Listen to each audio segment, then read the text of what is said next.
కోటకు రావాలంటే ఫస్ట్ ముఖద్వారం నుంచి అక్కడ ఇందాక చూపించాం కదా, దాని నుంచి స్ట్రేట్ గా వచ్చి లెఫ్ట్ కి తిరగాలి, డైరెక్ట్ ఇందారం కోట వస్తుంది. ఫ్రెండ్స్, ఇందారం కోట అనేది ఇది ఎంత ఎత్తైన ప్రహరీ గోడతో నిర్మించబడింది. అసలు విషయం ఏంది, అసలు ఇందారం చరిత్ర ఏంది, కోట చరిత్ర ఏంది అంటే, హైదరాబాద్ రాజ్యాన్ని పరిపాలించినటువంటి నిజాం నవాబుకి నమ్మిన బంటైనటువంటి గోనె వెంకట హనుమంతరావు 1927లో 4 ఎకరాల విస్తీర్ణంతో 2 ఎత్తైనటువంటి ప్రహరీ గోడలతో నిర్మించినటువంటి కోటనే ఈ ఇందారం కోట. దీన్ని ఇందారం గడి అంటాం.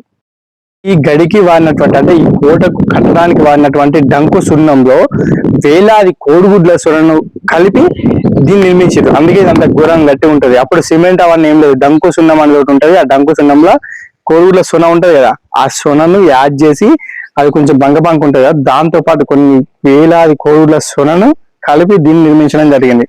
అందుకే ఈ కోట ఇప్పటికి కూడా చాలా బలంగా ఉన్నది. చూసారా ఈ కోట ఎంత కష్టపడి కట్టినా ఈ కోట అసలు గృహప్రవేశమే జరగలేదు. మీకు తెలుసా? ఎంతమందికి తెలుసు? ఇంత పగడ్బందీ అయినటువంటి కోటని కట్టడానికి అంటే ఈ కోటను కట్టడానికి ఫ్రెంచ్ దేశం నుంచి ఒక ఆర్కిటెక్ట్ని పిలిపించి కట్టించారని చెప్పేసి చరిత్రకారులు ఇప్పటికీ అభిప్రాయపడతారు ఇప్పటికీ. సో ఈ కోటను చేరుకునే ముందు ఒక ప్రహారీ గోడ ఉంటుంది. ఈ ప్రహారీ గోడ ఆల్రెడీ మనం ఇంతకుముందు ఫస్ట్ ఈ వీడియో చూసే ముందు మీకు కనిపిస్తుంది.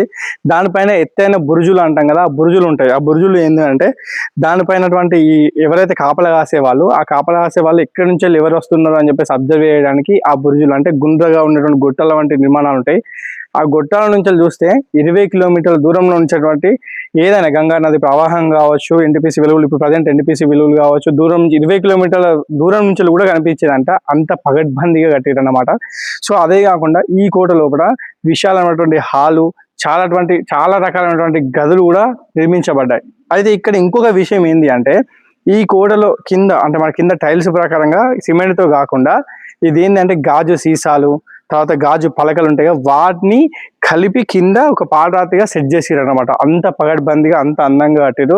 ఇది చూడడానికి పాలరాతి గచ్చులాగా అనిపిస్తుంది, కాకపోతే అది దాని లోపల కింద సీసం కానీ చాలా ఉన్నాయి.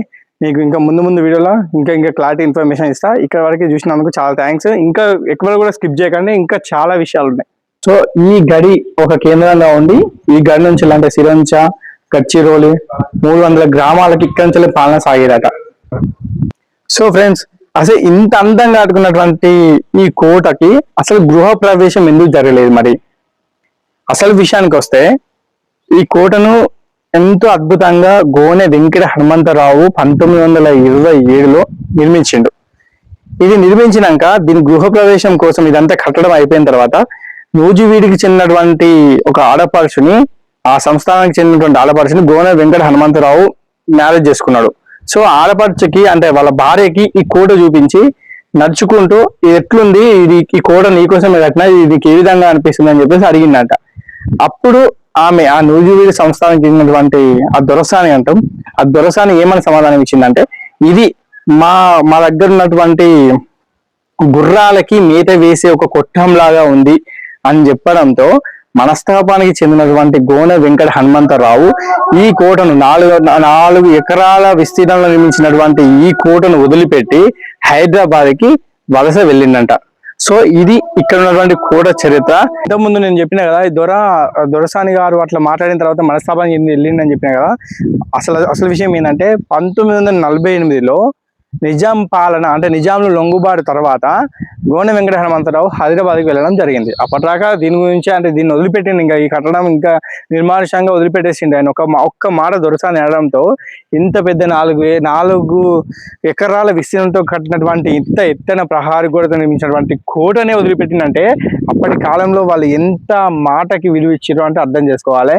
ఇప్పుడు ఇక మనలు ఉన్నారు, ఇప్పుడు మాట ఇప్పుడే ఉంటుంది, మళ్ళీ తర్వాతనే ఉంటుంది. కానీ కోట మాత్రం ఇప్పటికీ ఇందారంలో ఉండడం చాలా అదృష్టం. ఎందుకంటే చరిత్రకారులు మన పూర్వీకులు ఎంత అద్భుతంగా ఈ కట్టడాలు నిర్మించారు. ఇలాంటి కట్టడాలు ఇప్పుడు కట్టాలంటే సాధ్యమవుతుందా? అస్సలు కాదు. డంకు సున్నం వాడి అంటే కొన్ని వేల వందల కోడిగుడ్ల సొనను వాడి మనం నిర్మించారంటే వాళ్ళు ఎంత హైలైట్ నిర్మించారు, గంత ఎత్తు అసలు ఎట్లా కట్టారో ఏమో ఇప్పటికీ అర్థం కాదు. ఈ చుట్టుపక్కల నుంచి లడ్డను ఒకసారి చూపెట్టే గోడ ఎంత హైలైట్ ఉందో, ఈ పైన గోడ ఎంత ఎత్తైన గోడలు, మళ్ళీ ఈ వేరే గింగలు ఎవరు వచ్చడానికి కూడా లేదు. ఎవరైనా అక్కడ కాపలా కాసుకుంటూ ఎవరైనా చూసుకుంటూ ఉండే, అంత హైలైట్ కట్టినటువంటి. నిజంగా ఈ కట్టడానికి మాత్రం చాలా వరకు సూపర్ సూపర్ సూపర్, పూర్వీకులకు నిజంగా సూపర్. ధన్యవాదాలు తెలుపుకోవాలి ఎంత ఎత్తైన కోటను కట్టినందుకు. కానీ ఈ కోటలో ఇంకేదైనా చేస్తే బాగుండు, అంటే దీన్ని ఒక పర్యాటక కేంద్రంగా చేస్తే ఇంకా చాలా బాగుంటుంది. ఈ కోటను ఇట్లనే వదిలేయకుండా దీన్ని కూడా పర్యాటక కేంద్రంగా చాలా మంది వచ్చి దీన్ని సందర్శించుకునే విధంగా, చూసే విధంగా మనకి ఉంటే చాలా బాగుంటుందని నా ఒపీనియన్. దీన్ని పర్యాటక కేంద్రంగా మార్చడానికి ఎవరైతే కోరుకుంటారో వాళ్ళు కామెంట్ చేయండి. ఎందుకంటే గోల్కొండ ఒకటి ఉంది, గోల్కొండలో చాలా మంది పర్యాటకులు చేస్తారు, చాలా వరకు అదొకటి హైలైట్. మన దగ్గర ఉన్నటువంటి తెలంగాణలో ఈ యొక్క కోట హైలైట్ కాబట్టి ఈ కోటని తెలంగాణ రాష్ట్ర పరంగా ఒక పర్యాటక కేంద్రంగా రూపుదిద్దాలని నా యొక్క కోరిక, ఇది నా యొక్క విన్నపం. దయచేసి మీకు కూడా అట్లా అనిపిస్తే ఈ వీడియోని షేర్ చేయండి, లైక్ చేయండి, కామెంట్ చేయండి. ఫ్రెండ్స్, ఇలాంటి మంచి మంచి వీడియోల కోసం మా ఛానల్ని సబ్స్క్రైబ్ చేసుకోండి ప్లీజ్.